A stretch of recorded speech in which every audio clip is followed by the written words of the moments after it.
Hello everybody, I'm using my newly built Wigglytuff, which is kind of super toxic, and I'm using a variation of the team that I've been using for the past 2 days of Feraligatr and Marowak in the lead, which still very good.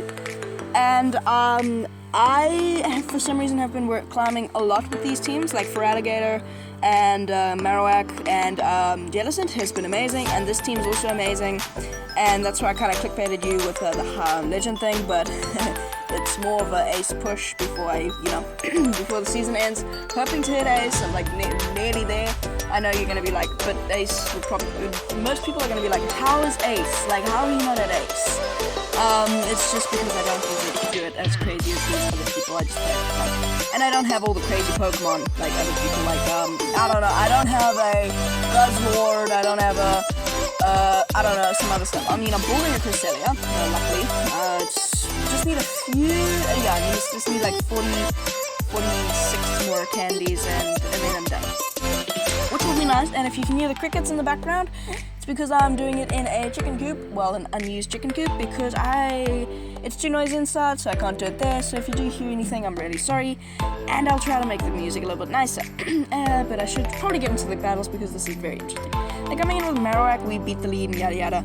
Marowak, the opposing Marowak, you kind of gotta stay in Wigglytuff. Now Wigglytuff, I actually really love it.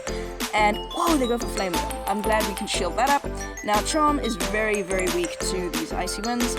I do overfarm by 1, and making sure they don't catch, obviously. But I don't think they switch Pokemon.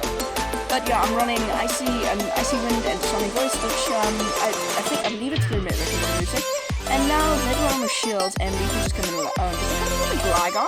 Now, all I have to watch out is the Night Slash or Digs. So Night Slash and Digs. So I'm gonna shield potential Night Slash, and it is actually Night Slash. So that is a great shield. So I'm gonna be able to fire off the Shadow Ball, survive a Night Slash, and farm down because that's how crazy a little Marowak is. I think you're making a video on Hex, but I'm not sure. If you would like to see a video on Hex, please leave in the comment section below. And now we can just survive a Night Slash and farm down, have a move loaded for the, what's it called? Oh yeah, for its Marowak in the back. Night Slash is not going to do that much damage, and we are going to be able to farm it completely down. We're not at a Shadow Ball, but they just decide to concede the match, which is, I mean, yeah, they didn't really have a lot of play there, they had no energy, yada yada. Anyway, Lamperl in the lead. Now, if they're running Charm, this is a good lead, and they are. So this is, I'm going to stay in here, because there's no reason to swap out. Because this isn't like my double water team where you have to draw out, you don't really have to draw out anything.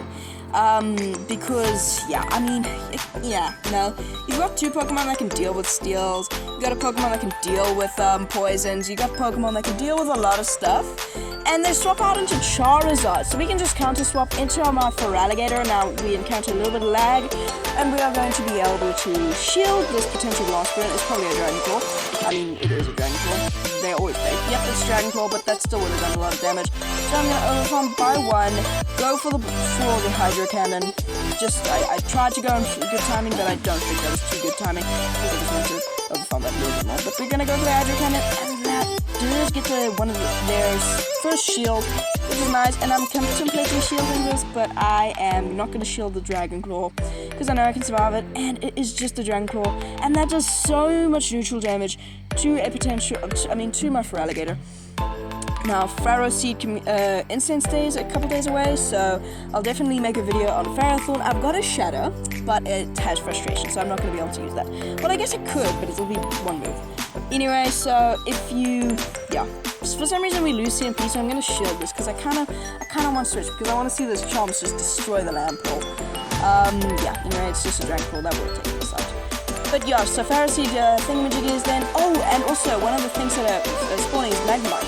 I have a, 98 Magnemite that I've evolved into a Magneton, which I looked in Pokegenie. It is actually eligible for the Great League if you evolve it, so I'm definitely going to do that. And now we can check out these charms.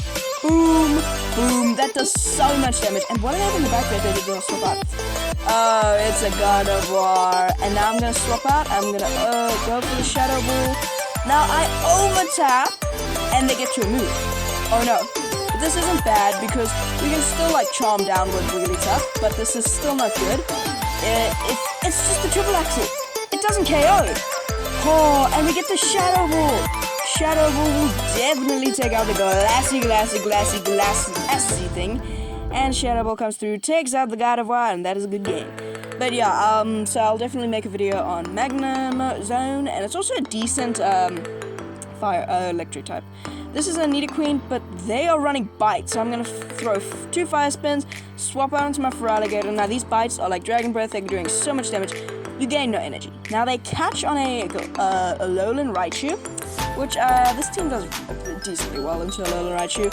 I would, compared to my water team, I'm still like, after recording this, I made this shorter because I was looking at the videos that did well and videos that didn't do well, and the ones that were like really long didn't do that well, but the ones that were like 14 to in the teens, I guess, did really well. Dang, birds, they're so loud. I'm sorry, so sorry, but these birds are just so loud, and besides it's too loud.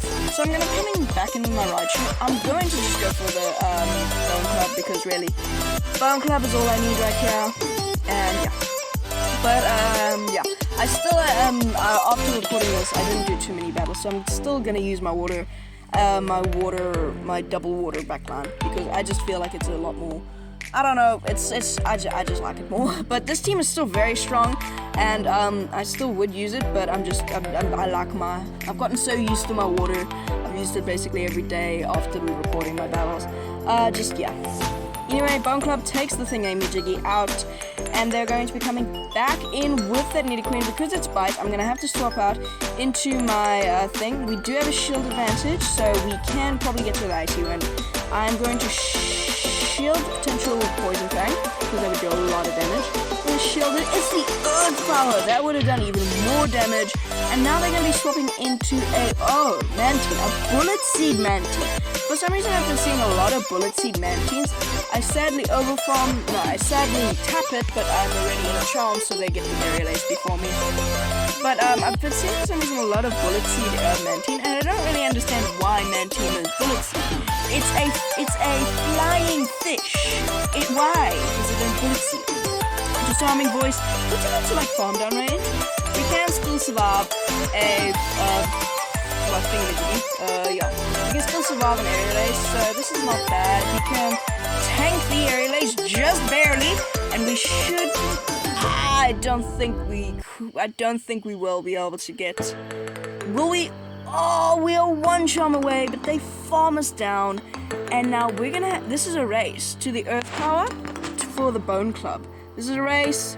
Oh, I overfarm, but they do not get to a move. I overtap because I was panicking, but they still don't get to the move, and they don't farm us down. So we can go for the Bone Club, and Bone Club will be taking out the Nidoqueen. That was way closer than it should have been if I had just, not overtapped. Horrible lead into the next one. Jellicent, literally the worst lead. So I'm going to be safe swapping into my Feraligatr. Now Feraligatr has a very decent matchup here. These Shadow Claws chunk, and these Hydro Cannons also chunk because this thing is busty. It's like a Swampert on steroids, literally Swampert on steroids. These Hydro Cannons do a lot more damage than you would think of a resisted move, and now they are really nearly in the lead. For some reason they're overfarming, so I'm going to respect the potential Shadow Ball. They're probably going to bait me. They are probably going to bait me. And they do bait me, which sucks. Now I'm going to throw my Hydro Cannon on CMP, but they didn't throw, which was very interesting. So they're probably going to overfarm. And now they don't shield, so we get back switch, which is very cool. And they'll be coming in with a Wing Attack Mantine, like usual. Now I should be able to get the Hydro Cannon off on CMP, and this is going to make it a lot better of a matchup in the back, because Hydro Cannon, grabs a shield. That is super interesting. So I'm not going to shield this, because now we're at even shield. Even shields, this is a very decent matchup for Wigglytuff, because we can really basically calm down. They're on Bubble Beam! Oh, and they come in with a Groudon. Will I be able to get to the Hydro Cannon? No! Yes! Oh, but the game lags, and I don't get to the Hydro Cannon. I'm gonna have to come in with the Wigglytuff, and these charms do so much to the Groudon. I catch the Fire Punch. They're on Dragon Tail, by the way, so I just want to say that. I catch the Fire Punch, and Fire Punch is coming through. That does nothing to the Marowak. Nothing. And these Fire Spins are doing so much damage. Sadly, they get to another Fire Punch, but I do not have to worry about this. There's a frog in the background. I just want to say that there's a frog in the background. Fire Punch puts us into the yellow, but that does not do too much damage, and we have a Bone Club to throw when it comes in. That Manatee is coming back in. I'm actually going to go over farm just slightly to think, oh, maybe they'll think it's a Shadow Ball. If they're on count, they're not going to shield this, which will suck. And my opponent does know their counts, so they do not shield. And now I'm worrying they'll get to another move, so I overfarm just slightly. One off the Shadow Ball again. I should have just farmed up to the Shadow Ball and thrown it, because they probably wouldn't have shielded it. But they don't shield it again. They're going for the full wing attack farm down, it looks like. Will I be able to get to another Bone Club? I die with the move. But now they're in a range where we can't actually just farm them down, because Wigglytuff is so busted with Charm. Icy Wind, this thing is crazy. I need to find a Giratina altered somewhere, but I don't know where. I haven't seen a Giratina altered in a while. Well, actually no, I haven't. You can't get. No, you can't get a Giratina altered because you can't. I don't know. They're just going for Bubble Beam. Maybe they're single move. That would be amazing. I'm gonna have to shield one of the Bubble Beams, so I'm gonna shield this one because I feel like it, you know. I'm gonna shield the Bubble Beam coming through, that does nothing. I'm gonna overcome just slightly, try to go on good timing, and I do it just before they get to the next Bubble Beam, so that the Bubble Beam does less damage, and we will definitely be able to survive a couple more Bubble Beams. But Icy Wind coming through, grabbing the final shield. They are fighting, and they will be throwing off the Bubble Beam, and there is a baby in the background. I'm super sorry, and I'm trying not to make a noise. Bubble Beam coming through, that does nothing what it used to, and we can just charm it down, and that is a good game. See you in the afterlife. Anyway, into the next one. Marowak into Clefable. This is a very good matchup, but they're actually on Charge Beam, which is, it actually just makes this matchup a little bit better. It makes it worse against the Feraligatr, but it makes it better for our back two Pokemon, because they don't have the pacing advantage of Fairy Wind, and they don't have the damage of Charm. So this is very decent. Bone Club is coming through, that does a lot of damage, and they throw the next move, and this shouldn't be a move loss. I'm just not going to shield it. It is just a Meteor Mash. Meteor Mash does nothing. Now I'm going to overfarm just slightly. I'm going to throw the next Bone Club, and Bone Club will actually probably grab a shield because they want, they want health. Bone Club is coming through, gets no shielded. I'm going to try to catch the Meteor Mash, but I sadly do not catch the Meteor Mash. Now this is enough for a Moon Blast, so I'm going to shield it because I want a Feraligatr. Sorry, just tap the thing. Anyway, Meteor Mash. Oh, it's just a Meteor Mash. Meteor Mash is coming through, and they're going to be swapping out into a Gridont, the fat squirrel. So I'm going to be firing off this. They're actually on Bullet Seed, which is interesting. For some reason, everybody's running Bullet Seed. And look at that damage. This is a dang bulky boy. And Hydro Cannons are chunking through this dang thing. Anyway, we are going to be able to fire the next one, and this should probably grab a shield. And it does grab a shield, otherwise we probably would have been able to follow it down. I'm going to no-shield it. Not even a Trailblaze is really... If it is a Trailblaze, we can just farm down with Wigglytuff. And it is a Trailblaze, but that does not KO, so they're going to be probably getting a full farm down. No! But they throw. They get nervous, and they throw a Body Slam, and they just wasted all that energy for no apparent reason. And this has just put our Wigglytuff in an even better matchup, because now these Charms are going to be chunking through this thing, and we should be able to get the full Charm farm down, and that is going to be pretty much a good game, guaranteed win. They are going to be firing off the Trailblaze. Interesting. Anyway, we farm them down, and what are they going to be coming in with? They're going to be coming in with the Clefable. And in the back, they've got a Poliwrath, but they just conceded. Anyways, guys, that's going to be it for today's video. So if you did enjoy, please consider liking and subscribing. And I hope you've enjoyed this video. But that's going to be it for today, so peace.